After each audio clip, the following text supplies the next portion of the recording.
Wanted to try to give just a short reply to the question of whether or not parkour is self-defense. I saw this morning that Sifu Freddy Lee had put out a video responding to this question, and I thought maybe this is a good opportunity for me to attempt to articulate some of the things that have been milling around in my mind recently that involve parkour. And so I figured I'd make my own video. This is in no way any attempt to kind of like refute what Sifu Freddy has to say or his opinions. This is just to give my own perspective and in a way to try to express some of the things I've been thinking about. And there's a lot of aspects to this question that could really be explored. I think I'll get right to the main gist of my message and the things that I've been considering in my own artistic development. First of all, myself, what you have to know about me is that I am not athletic at all. I have no athletic skill.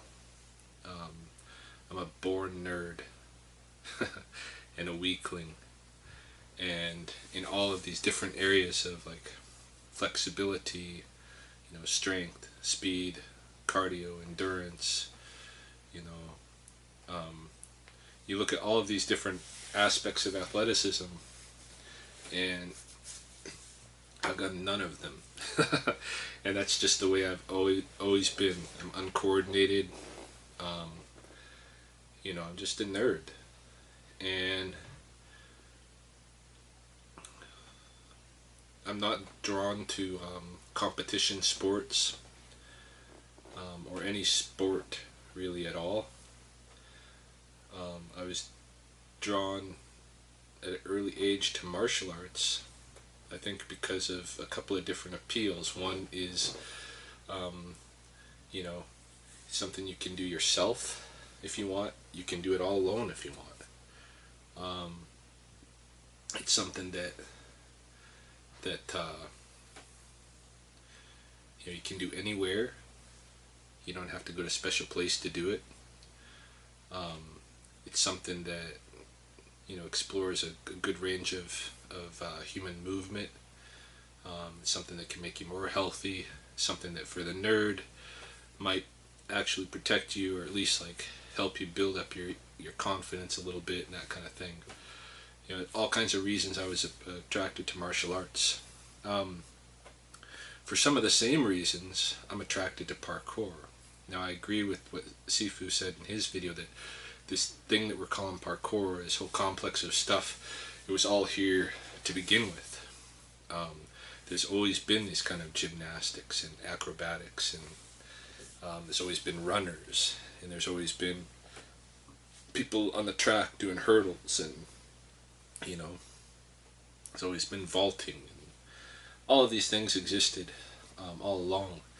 What's kind of new and recent is that this has been taken up by a lot of people to just practice in their environment, whether it be an outdoor nature environment, or whether it be a human architectural environment. And it's just something they can do anywhere, something they can do by themselves, something that explores a whole range of movement, and it's something that for the nerd could possibly protect you, definitely will help you build confidence, and boost your ego and that kind of a thing. Because like Sifu was saying, early on when this term parkour was introduced, the idea was you get from point A to point B in the most efficient way. Meaning that if there's obstacles in your way, if you can navigate those obstacles rather than going around them, you're going to get to point B quicker.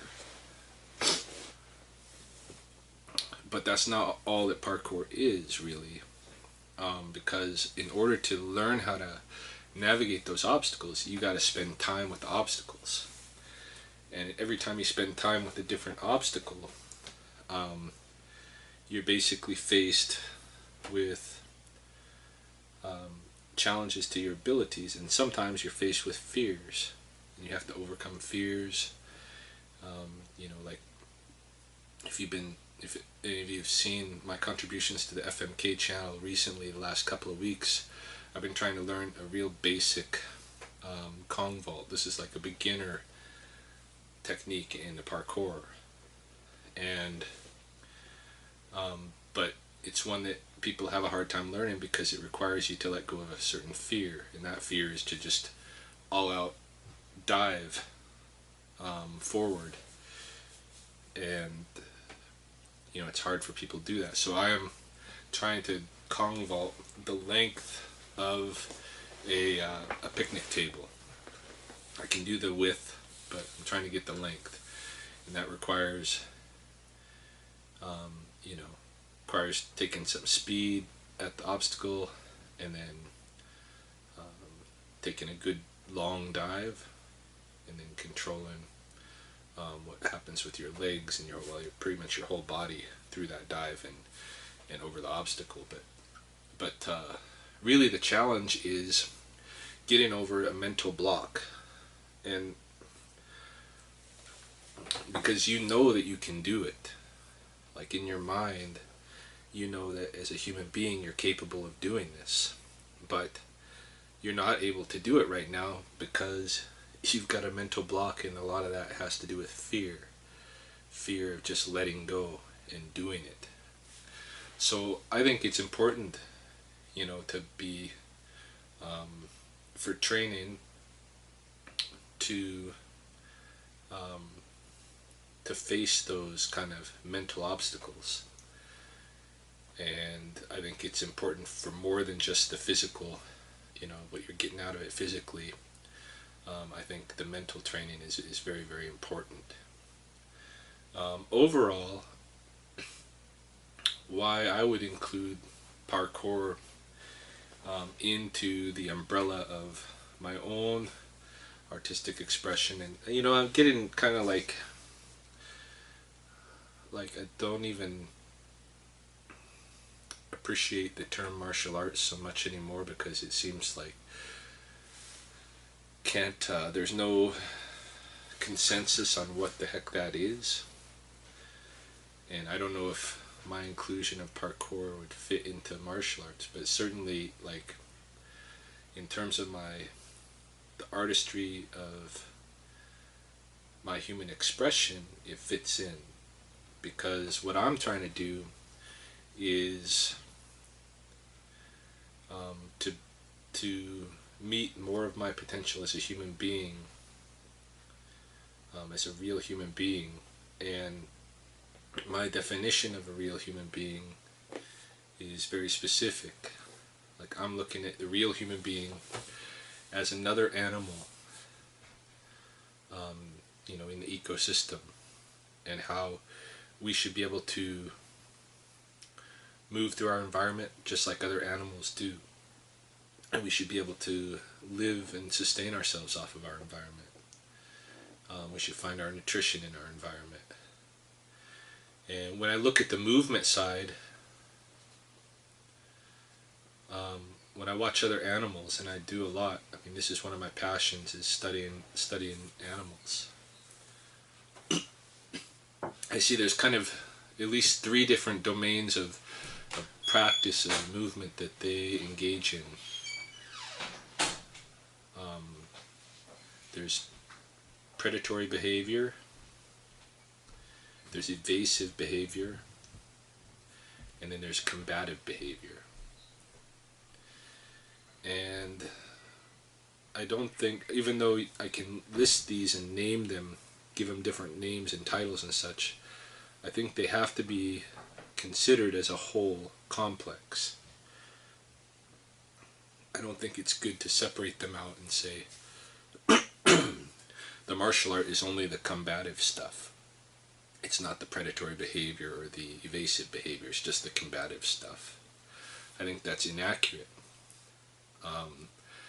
because the predatory behavior and the evasive behavior has everything to do with the potential conflict, with the potential combat. So it's all part of one complex. But for training purposes, you can look at these things as three different areas of the whole of the movement potential. And you look at animals, you see the predatory behavior. Some animals will stealthily stalk the prey. Some animals will be ambush predators. Some animals will basically try to exhaust the prey. And I know it's weird to be talking about prey and predator stuff in terms of martial arts, but you think about it.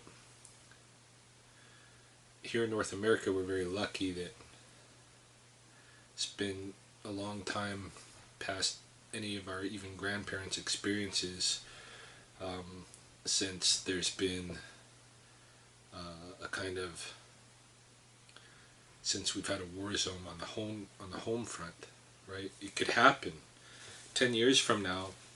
There could be a civil war throughout North America, and we and our families could be in danger, extreme danger. And sometimes, if you know that danger exists, sometimes the way to deal with it is gonna be you're gonna have to take the offensive side and go out and hunt the enemy. And so, this has to be part of the whole. And just in terms of of getting to know yourself as a real human being, you need to practice this, just the way animals do. Even if a cat, like a house cat, that's never going to be outside, that's never going to engage in stalking real prey, even that house cat is going to practice. He's going to practice stalking, because that's the nature of that being. And so I think as a human, we need to practice our predatory nature as well. We also need to practice evasion, and a lot of animals will practice evasion all the time. I have birds. I see my birds practicing evasion constantly. There's different ways to evade. Some animals evade by disappearing into the environment. Some animals evade by being very, very still and seeming innocuous and almost invisible themselves. Maybe they're so still and innocuous that they're not even noticed until the threat gets right on top of them, and then they burst out. They burst out like a prairie chicken or pheasant or something like this. It startles the heck out of the predator that might not even known they were there. But if they did know they were there and they were coming to sniff them out, all of a sudden, bang, this energy is all over the place, and they're putting enough shock for just that second that you can get the heck out of there. That's an evasion. Some animals just straight out run, or fly, or swim, or whatever, and use, if they have a fast opponent, they need to learn evasive tactics as well. And so there's all these different ways of evasion, just like there's all these different ways of predation.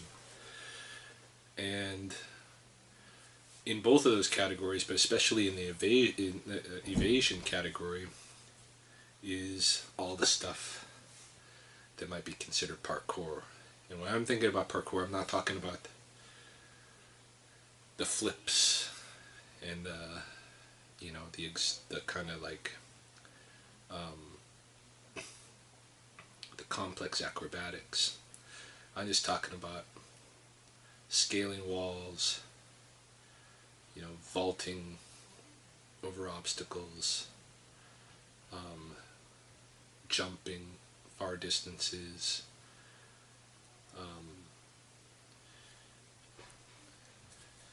running, moving across obstacles in a way that could be very evasive. And I think, the notion that Sifu put out this morning, that the martial artist is going to stand and fight rather than run away. Well, in my expression, if I can avoid the fight, that's what I'm going to do. And so parkour becomes a part of that, becomes a one potential. And I think it's just good to learn that kind of movement, because it is within us. It's like, again, go back to the domestic animal scenario. You have a house cat. I mean, if that, all the cats practice this stuff. Dogs, they practice the predator stuff. They practice the evasive stuff. They practice the combat stuff. It's just in their nature to practice all this stuff, and they wouldn't be healthy animals if they didn't. And I don't think they will be healthy humans if we don't practice all these different potentialities for natural movement, for natural purposes that we have in us. And then and then there's the combat, right? When